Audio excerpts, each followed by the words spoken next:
l'élève a traversé X compétences, il va pouvoir, s'il est face à un recruteur, et le recruteur va lui dire qu'est-ce que vous savez faire, il va pouvoir dire j'ai mon passeport professionnel, si vous voulez on peut le consulter ensemble, je vais vous montrer tout ce que j'ai acquis, tout ce que je sais faire.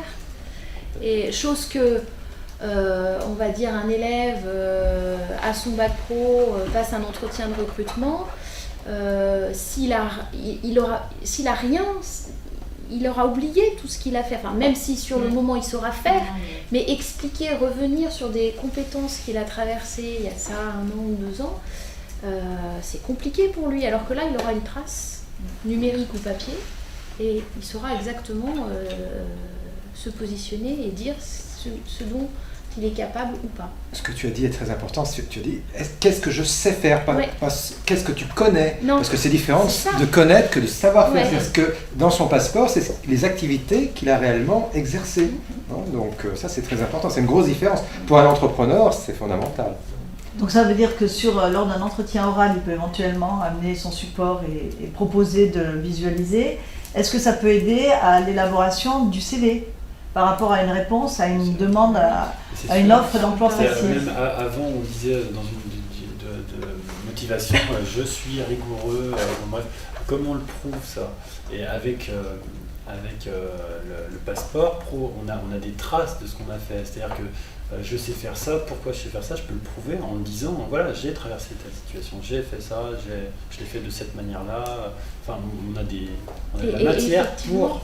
Dans l'élaboration même du CV, puisque maintenant on parle beaucoup de CV par compétences, donc du coup, là il va pouvoir clairement tracer... Voilà, pour un poste, on a besoin de telle compétence, et je vais pouvoir peut-être... Nos services achats par exemple. Voilà, je vais rattacher telle compétence, je passe pas trop... Voilà. On peut imaginer aussi que des activités faites en dehors du lycée fassent l'objet donc de fiches passeport. Et là aussi, on va pouvoir tenir compte de ça dans le profil de l'élève, alors que sinon, il a fait ça, mais bon, c'est pas nulle part. Une autre chose, je change de... Mais c'est les parents aussi, le regard des parents. C'est-à-dire que, vous faites quoi en GA ? C'est vrai, ils viennent en réunion, attendez, on peut prendre exactement ce que votre fils ou votre fille a fait, aller sur le passeport, et ils ont un regard c'est vrai, clair et net de des situations professionnelles qu'a traversé leur enfant, quoi. Et ça, c'est quelque chose qu'on ne pouvait pas faire, si ce n'est leur donner notre progression, ou voilà, mais c'était pas forcément très clair pour eux. Est-ce qu'on pourrait dire que le passeport contribue à donner confiance en soi aux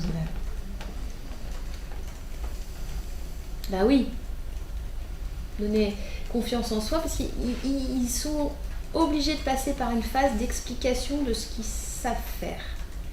Donc réussir à expliquer ce qu'on sait faire, forcément, ça amène un peu de confiance en soi, parce que du coup, ils sont obligés de réfléchir à comment j'ai fait pour faire telle action. Donc, à force de réfléchir sur ça, ils disent finalement, je sais le faire. Ça, je sais le faire. Donc, c'est prendre conscience qu'ils savent faire les choses. Chose qu'avant, ils ne faisaient pas. Ils ne faisaient pas réfléchir sur ce qu'ils savaient faire ou pas. Je crois que la confiance aussi, elle vient du fait qu'on ne doit pas imposer à l'élève de systématiquement faire une fiche, etc. C'est-à-dire qu'il va faire une fiche quand il a quelque chose où il est capable d'expliquer, etc. Et la confiance, elle vient aussi comme ça. C'est-à-dire qu'on ne le met pas en difficulté, c'est pas la peine de le forcer si ça ne va pas. On va aller dans le sens de l'élève au moment opportun, en fait. Donc ça, la confiance, elle vient un peu par là.